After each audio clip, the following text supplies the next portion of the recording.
তুমি কেন জামাত করতে গেলে স্বামী রে? ও স্বামী, তুমি কেন জামাত করতে গেলে স্বামী? আমার তিনটা ভাই, আমার একটা ভাইয়া বিয়ার কথা চলতেছে স্বামী রে। তুই কি করলি স্বামী রে?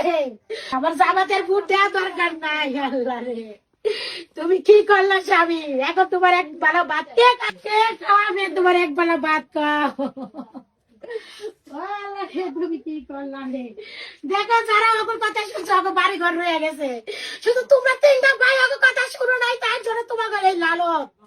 কারো বাড়ি ভাঙে নাই, আলামিন কাউসার রায়ের কারো বাড়ি ভাঙে নাই, শিমুলের বাপের বাড়ি ভাঙে নাই, কালেকের বাড়ি ভাঙে নাই, শুধু তোমরা তিনটা ভাইয়ের বাড়ি ভাঙছে। হ্যাঁ, আমি কই তোমরা না চাই, তোমরা কার শুধু কিছু যাও না, জামাতে যাও না, চলো শুধু এই জামাত মিটিং, জামাতের মিছিলটা করার জন্য এই অপরাধ। কিসের জন্য?